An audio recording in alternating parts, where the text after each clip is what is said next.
لاریب وہ ایمان والے تھے، وہ جذبہ اسلام سے سرشار تھے، وہ تراشے ہوئے ان پتھروں کو ضرب کلیمی سے توڑنے آئے تھے جنہیں گنگا جمنا کے پجاریوں نے خدا بنا رکھا تھا۔ وہ اسلام کی ان بیٹیوں کی عصمت کی پاسبانی کے لیے آئے تھے جنہیں ہند کے راجاؤں اور رعایا نے اپنی لونڈیاں سمجھ رکھا تھا۔ 975 سال پہلے کی اس رات اسلام کی آبرو کے پاسبانوں کے جسموں سے لہو نکل گیا تھا، اور جو زندہ سلامت تھے وہ لاشوں کو اور زخمیوں کو مشعلوں کی روشنی میں پہچان اور اٹھا رہے تھے۔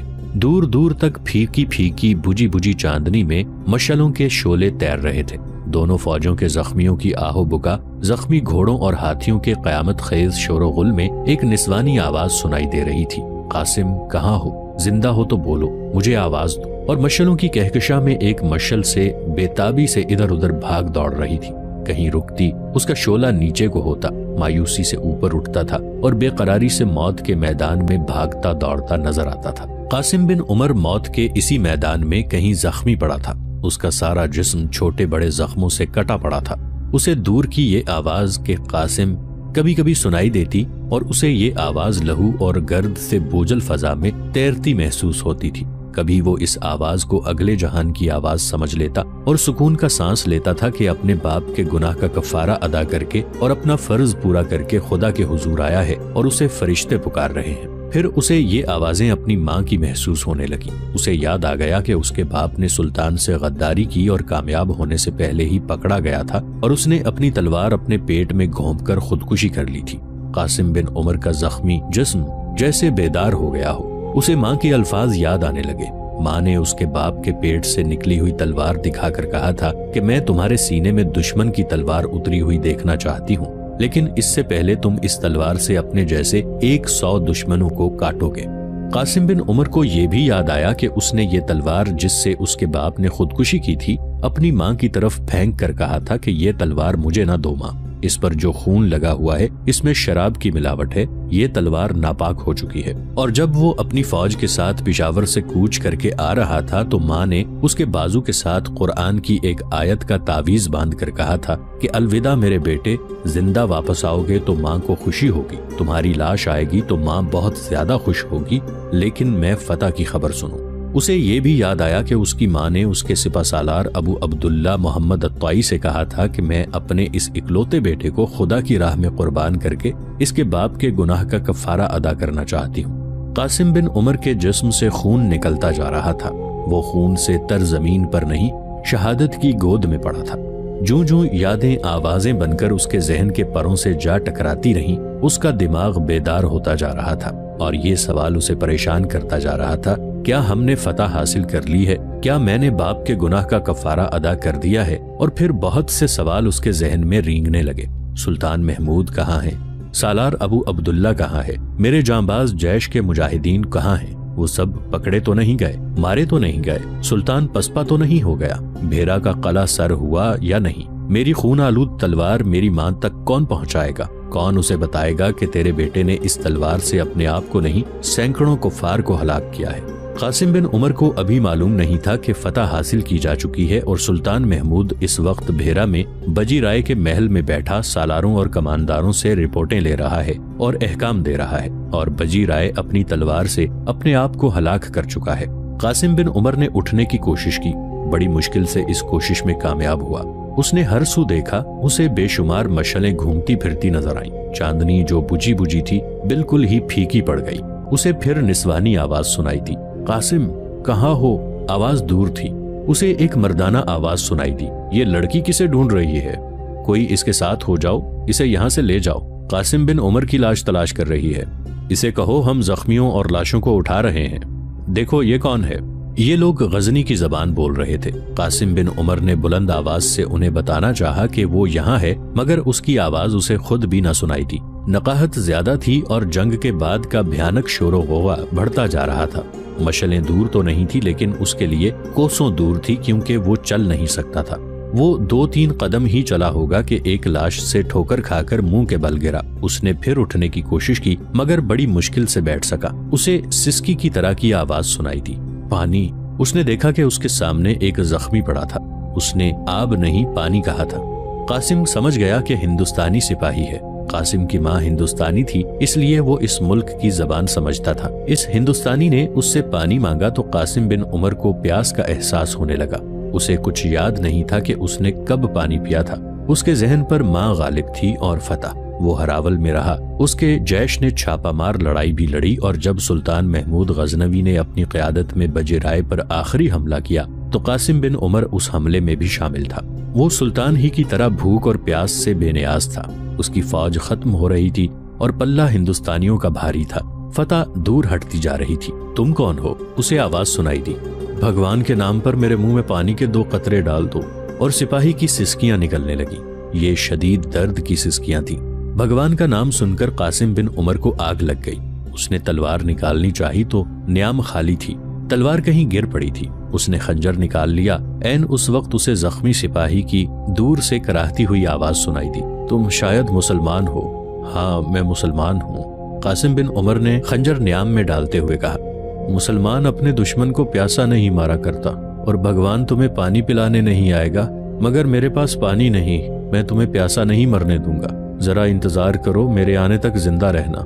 وہ اٹھا اور چلا، مگر ٹانگیں لڑکھڑانے لگی۔ بیٹھ کر پاؤں پر سرکتا قریب ایک لاش کے پاس رکا۔ لاش کے ساتھ پانی کی چھوٹی سی چھاگل بندھی ہوئی تھی۔ اس نے چھاگل کھولی اور سرکتا ہوا زخمی ہندوستانی کے پاس گیا۔ بولا، منہ کھولو، تم مسلمان ہو؟ ہندوستانی نے پوچھا۔ ہاں میں مسلمان ہوں۔ پھر رہنے دو، ہندوستانی سپاہی نے کہا۔ میں پانی نہیں پیوں گا۔ اتنی نفرت؟ قاسم بن عمر نے سوچا، ہندو مسلمانوں کو اتنا ناپاک سمجھتے ہیں کہ مر جانا قبول کر لیتے ہیں، مگر مسلمان کے ہاتھ کا پانی نہیں پیتے۔ پھر اپنے بھگوان کو آواز دو۔ قاسم نے کہا، اگر تم بھگوان کی خاطر لڑ رہے تھے تو انتظار کرو، شاید تمہیں پانی پلانے آ جائے۔ میں خدا کے نام پر لڑ رہا ہوں۔ میرا جسم قیمہ بن گیا ہے، لیکن مجھے پیاس نہیں لگی۔ خدا نے میری روح کو تربتر کر رکھا ہے۔ ہندو نے آہستہ آہستہ ہاتھ بڑھایا اور چھاگل اپنی طرف گھسیٹ لی۔ قاسم نے چھاگل اٹھا کر اس کے منہ سے لگا دی۔ ہندو آدھی چھاگل پی گیا۔ جنگ کا فیصلہ کیا ہوا ہے؟ قاسم بن عمر نے پوچھا۔ تم کچھ جانتے ہو؟ میں معمولی سا سپاہی نہیں، ہندوستانی نے جواب دیا۔ 200 سپاہی میری کمان میں ہوتے ہیں۔ میں راجا کے مرنے کے بعد زخمی ہوا تھا۔ ہمارا سلطان کہاں ہے؟ شہر کے اندر ہوگا، ہندوستانی نے جواب دیا۔ اور سنو، تم نے مجھے پانی پلایا ہے، میں مر رہا ہوں۔ تمہیں ایک بات بتا دوں، ہمیشہ یاد رکھنا، میری قوم پر کبھی بھروسہ نہ کرنا۔ یہ ہمارا دھرم ہے کہ مسلمان کو ختم کرنا ہے۔ ہم یہاں کے مسلمانوں کو پریشان بھی کرتے رہے ہیں، اور ان میں سے کئی ایک کو اپنا دوست بھی بنا لیا ہے۔ ہمیں پنڈتوں نے بتایا ہے کہ مسلمانوں کے ساتھ تمہاری جنگ مذہب کی جنگ ہے، جو اسلام کے خاتمے تک لڑی جائے گی۔ یہ جنگ ہمارے مرنے کے بعد بھی لڑی جاتی رہے گی۔ قاسم بن عمر بیدار ہوتا جا رہا تھا، اور ہندوستانی کی آواز دبتی جا رہی تھی، اور پھر اس کی آواز بالکل خاموش ہو گئی۔ اس کے جسم سے خون کا آخری قطرہ بھی نکل گیا تھا۔ سلطان محمود غزنوی جب بحیرہ شہر میں فاتح بن کر داخل ہوا تھا تو شہر کے مسلمان مرد، عورتیں اور بچے باہر نکل آئے تھے۔ وہ خوشی سے چیخ اور چلا رہے تھے۔ بعض سلطان کے گھوڑے کے آگے لیٹ جاتے تھے۔ سلطان پر رقت طاری ہو گئی تھی۔ اس نے اس خطے کے مسلمانوں کو غلامی سے آزاد کرایا تھا، لیکن اس کی توجہ کسی اور طرف ہو گئی۔ شہر کے ہندو اپنے بال بچوں کو ساتھ لیے سروں پر گٹھڑیاں اور باکس اٹھائے شہر سے جا رہے تھے۔ عورتیں اور بچے رو رہے تھے۔ روک لو انہیں، سلطان نے حکم دیا۔ سورج غروب ہو رہا ہے، یہ کہاں جائیں گے؟ ہم کسی کو اجاڑنے نہیں آئے، ہم شہر کو لوٹ نہیں رہے، آگ نہیں لگا رہے۔ روک لو انہیں اور انہیں کہو کہ میدان جنگ سے اپنی فوج کے زخمیوں کو اٹھا کر ان خیموں تک پہنچائیں جن میں زخمیوں کی مرہم پٹی ہو رہی ہے۔ ہمارے پاس اس کام کے لیے اتنے آدمی نہیں، جو ہیں وہ اپنے زخمیوں اور لاشوں کو اٹھا رہے ہوں گے۔ یہ لوگ اپنے زخمیوں کو اٹھائیں۔ شہر سے جانے والے ہندوؤں کو روک لیا گیا۔ وہ بہت ڈرے ہوئے تھے۔ انہیں یقین دلایا گیا کہ یہ جنگ ان کے راجا اور فوج کے خلاف تھی، شہریوں کا اس کے ساتھ کوئی تعلق نہیں۔ شہر میں یہ بھی اعلان کر دیا گیا کہ ہندو شہری میدان سے اپنے زخمیوں کو اٹھائیں اور اپنے سپاہیوں کی لاشیں بھی اٹھا کر جلا سکتے ہیں۔ یہ اعلان مسلمانوں نے بھی سنا۔ وہ سلطان کی فوج کے زخمیوں کو اٹھانے، انہیں پانی پلانے اور ان کی مرہم پٹی کرانے کے لیے شہر سے نکل گئے۔ ان کے ہاتھوں میں مشعلیں تھیں۔ رات گہری ہو گئی تھی۔ ان کی عورتیں بھی میدان میں چلی گئیں۔ اس اعلان کے فوراً بعد شہر کے بڑے پنڈت نے اپنے چیلوں کے ذریعے شہر کے بہت سے ہندوؤں کو مندر میں بلا لیا۔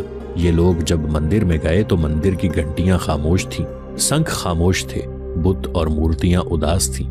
بہت سارے ہاتھوں والی دیوی کا بت مسکرا رہا تھا، لیکن یہ مسکراہٹ کھسیانی سی تھی۔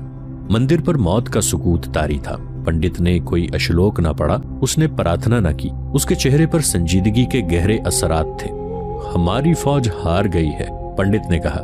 ہم نہیں ہارے، مسلمانوں کے سلطان نے ہمیں شہر میں رہنے کی اجازت دے دی ہے اور یقین دلایا ہے کہ مسلمان فوجی ہمیں پریشان نہیں کریں گے۔ اگر وہ شہر کو لوٹنا اور جلانا چاہتے تو اب تک یہ کام ہو چکے ہوتے۔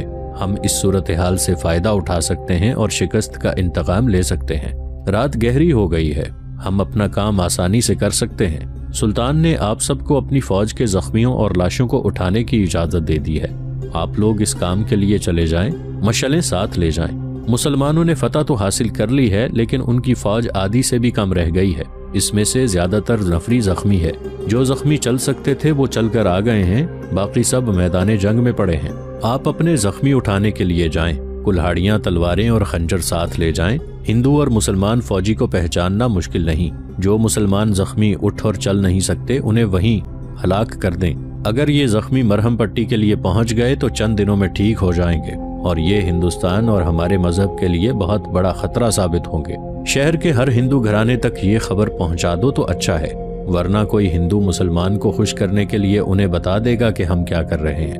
آپ ہی کافی ہیں جو جہاں موجود ہیں، اپنی عورتوں کو بھی ساتھ لے جاؤ۔ مسلمان عورتیں بھی گئی ہیں۔ صبح تک آپ لوگ جتنے مسلمان زخمیوں کو مار سکتے ہیں مار ڈالیں۔ اپنے ملک اور مذہب کے لیے ضروری ہے کہ ہم مسلمان فوج کو زیادہ سے زیادہ نقصان پہنچائیں۔ وقت کم ہے، فوراً چلے جاؤ۔ قاسم بن عمر اب کھڑا ہونے کے قابل بھی نہیں رہا تھا۔ وہ ایسی جگہ پڑا تھا جدھر کوئی آ ہی نہیں رہا تھا۔ اسے قاسم قاسم کی آوازیں سنائی دیتی رہیں، وہ بھی خاموش ہو چکی تھی۔ وہ مایوس ہو چکا تھا۔ اسے دور دور مشعلیں دکھائی دے رہی تھیں۔ اسے مایوسی یہ نہیں تھی کہ اسے اٹھانے کوئی نہیں آ رہا، اور وہ خود مرہم پٹی کے خیموں تک پہنچنے کے قابل نہیں رہا۔ وہ سلطان محمود تک یا اپنے سپہ سالار تک پہنچنا چاہتا تھا۔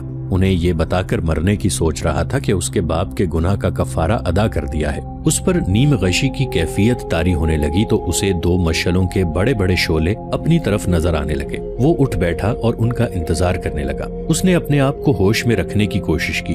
یہ اس کی اپنی فوج کے آدمی ہو سکتے تھے۔ اسے نسوانی پکار ایک بار پھر سنائی دی، قاسم، قاسم، زندہ ہو تو بولو۔ وہ بول نہ سکا۔ وہ مشعلیں اس کے قریب اس طرح آ رہی تھیں کہ رکتی تھیں، جھکتی تھیں، اوپر اٹھتی تھیں اور آہستہ آہستہ آگے بڑھتی تھیں۔ پھر دو آدمی اس کے قریب آ کر رک گئے۔ وہ دونوں پہلو بپہلو کھڑے تھے۔ دونوں کے ہاتھوں میں مشعلیں تھیں۔ قاسم بن عمر کو ان میں سے ایک کی دبی دبی سی آواز سنائی دی، مسلمان ہے، 13واں ہے، ہماری نہیں سمجھتا؟ ہاں میں مسلمان ہوں، قاسم نے نحیف آواز میں کہا۔ مجھے فتح کی خوشخبری سناؤ۔ تم اس شہر کے آدمی معلوم ہوتے ہو، تم میری زبان نہیں بول سکتے، میں تمہاری زبان اور بولی سمجھ سکتا ہوں۔ دونوں نے ایک دوسرے کی طرف دیکھا۔ وہ مسکرائے۔ ایک نے تلوار نکالی اور تنزیہ لہجے میں کہا، میں تمہیں تلوار کی زبان میں فتح کی خوشخبری سناؤں گا۔ اس نے تلوار اوپر اٹھائی۔ قاسم بن عمر بچنے کی حالت میں نہیں تھا۔ اس کی زندگی اور موت میں صرف ایک لمحے کا فاصلہ رہ گیا تھا۔ تلوار اس کی گردن کی طرف بڑھنے لگی تھی کہ ایک مشعل کا شعلہ تلوار والے کے چہرے پر آ لگا۔ اس نے چیخ ماری اور تلوار اس کے ہاتھ سے گر پڑی۔ اس کے ہاتھ سے مشعل بھی گر پڑی۔ یہ ایک تیسری مشعل تھی جو ان دونوں کے عقب سے آئی تھی۔ یہ دونوں قاسم کو قتل کرنے کی فکر میں تھے۔ وہ 12 مسلمان زخمیوں کو قتل کر آئے تھے۔ قاسم بن عمر ان کا 13واں شکار تھا، لیکن تیسری مشعل نے اسے ایک تلوار سے بچا لیا۔ قاسم نے مشعلوں کی روشنی میں دیکھا، وہ رابعہ تھی جو ملتان سے قاسم کے باپ عاصم عمر کے محافظوں کے ساتھ آئی تھی، اور اس نے سلطان محمود غزنوی کو بتایا تھا کہ عاصم عمر ملتان سے بڑا ہی خطرناک غدار بن کر آ رہا ہے۔ عاصم عمر کی خودکشی کا باعث یہی لڑکی بنی تھی۔ وہ اب پشاور سے اتنی دور بھیرے کے میدان جنگ میں عاصم عمر کے بیٹے قاسم بن عمر کی زندگی کا ذریعہ بن گئی تھی۔ رابعہ نے ایک ہندو کو تو گرا دیا، دوسرا پیچھے ہٹ گیا اور اس نے تلوار نکال لی۔ اس نے دیکھ لیا تھا کہ اس جوان سال لڑکی کے ہاتھ میں صرف مشعل ہے، ہتھیار کوئی نہیں ہے، اور قاسم بن عمر اٹھنے کے قابل نہیں تھا۔ یہ دونوں ہندو اپنے پنڈت کی اس اسکیم کے تحت آئے تھے جو اس نے مندر میں ہندوؤں کو بتائی تھی۔ وہ اپنی فوج کے زخمیوں کو اٹھانے کے بہانے مسلمان زخمیوں کو قتل کرتے پھر رہے تھے۔ دوسرے ہندو نے تلوار نکال کر رابعہ پر حملہ کیا۔ رابعہ تیغزنی کے متعلق کچھ بھی نہیں جانتی تھی۔ اس نے مشعل اس ہندو کے آگے کر دی اور خود ایک طرف ہو گئی۔ جو ہندو رابعہ کی مشعل کے شعلے سے گرا تھا اس کی آنکھیں جھلس گئی تھیں۔ وہ ایک طرف بیٹھا درد سے کراہ رہا تھا۔ قاسم بن عمر اٹھ کھڑا ہوا۔ اس کے پاس خنجر تھا، تلوار نہیں تھی اور وہ چلنے پھرنے کے قابل نہیں تھا۔ اس نے خنجر نکال لیا۔ رابعہ مشل کے شعلے سے اپنا دفاع کر رہی تھی۔ جو ہی ہندو کی پیٹھ قاسم کی طرف ہوئی، قاسم نے خنجر اس کی طرف پوری طاقت سے پھینکا۔ خنجر ہندو کی پیٹھ میں اتر گیا۔ وہ پیچھے کو گھوما تو رابعہ نے مشل سے اس کے کپڑوں کو آگ لگا دی۔